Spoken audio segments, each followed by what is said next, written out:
ആരുമില്ലാത്തവർക്ക് ദൈവം തുണ എന്നാണല്ലോ. ഇദ്ദേഹമാണ് എൻ്റെ പ്രൊട്ടക്ടർ.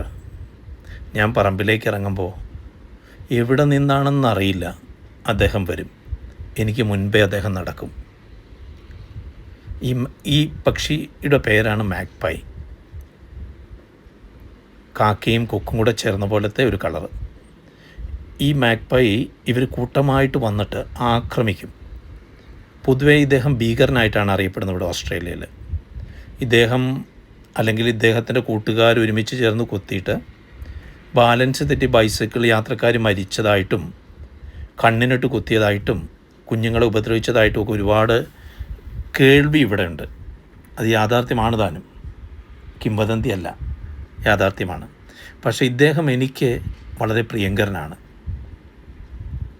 ഒരു ദിവസം എനിക്ക് ഏറ്റവും കൂടുതൽ സഹായമായിട്ട് വർത്തിച്ചത് എങ്ങനെയാണെന്ന് ചോദിച്ചാൽ, ഒരു ദിവസം ഞാനിങ്ങനെ പറമ്പിൽ കൂടെ നടക്കുമായിരുന്നു. കുറച്ച് വാഴയുടെ ഇലയൊക്കെ വെട്ടി വാഴയൊക്കെ ഉരുക്കി ഇങ്ങനെ നടക്കുന്നതിൻ്റെ ഇടയ്ക്ക് പെട്ടെന്ന് ഇവൻ്റെ ഒരു എന്താ പറയുക, നോർമലായിട്ട് ഉള്ള സൗണ്ടിൽ നിന്ന് മാറിയൊരു സൗണ്ട്. ഞാൻ നോക്കുമ്പോൾ എന്താണെന്ന് വെച്ചാൽ, ഇവൻ ഇവിടെ ഓസ്ട്രേലിയയിലെ ഏറ്റവും കൂടുതൽ വിഷമുള്ള പാമ്പിനങ്ങളിൽ ഒന്നാണ് ബ്രൗൺ സ്നേക്ക്. ഒരു ബ്രൗൺ സ്നേക്കിൻ്റെ കുഞ്ഞിനെ ഇവൻ കൊത്തി അവനുമായിട്ട് മൽപ്പിടിക്കുകയാണ്. ഇവൻ അവനെ കൊന്നു എന്ന് വേണമെങ്കിൽ പറയാം.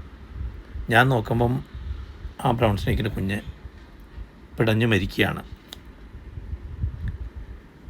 ഞാൻ അത്ഭുതപ്പെട്ടു പോയി ആക്ച്വലി. കാരണം ഇവിടെ ജുവനൈൽ ബ്രൗൺ സ്നേക്ക് അതിന് വലിയ പ്രായം ചെന്ന അഡൽട്ടായിട്ടുള്ള പാമ്പിനേക്കാൾ വിഷമുണ്ട്.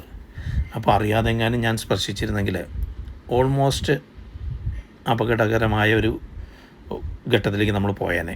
കാരണം അത്യധികം വിഷമുള്ളൊരു സ്നേക്കാണത്. അപ്പം അങ്ങനെ അന്ന് തൊട്ട് ഞാൻ ഇദ്ദേഹമായിട്ട് വളരെയധികം സ്നേഹബന്ധത്തിലായി എന്ന് വേണമെങ്കിൽ പറയാം. പിന്നെ ഞാൻ പറമ്പിലോട്ടൊക്കെ ഇറങ്ങുമ്പോൾ കോഴിക്കൊക്കെ കൊടുക്കാൻ വേണ്ടി കൊണ്ടുപോകുന്ന ബ്രെഡ് അല്ലെങ്കിൽ ബനാന അതൊക്കെ ഞാൻ അദ്ദേഹത്തിന് കൊടുക്കും. എൻ്റെ ജീവൻ രക്ഷിച്ച ആളല്ലേ.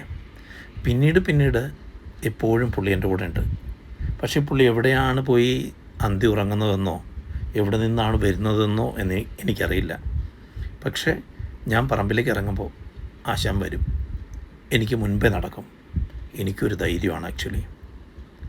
വയസ്സായ ഒരു വൃദ്ധന് ഊന്നുവടി എങ്ങനെയോ എന്ന പോലെയാണിപ്പോൾ എനിക്ക് അദ്ദേഹമില്ലാതെ പറമ്പിലേക്ക് ഇറങ്ങുമ്പോൾ എനിക്കൊരു ചെറിയ ഒരു ടെൻഷനുണ്ട് ആക്ച്വലി.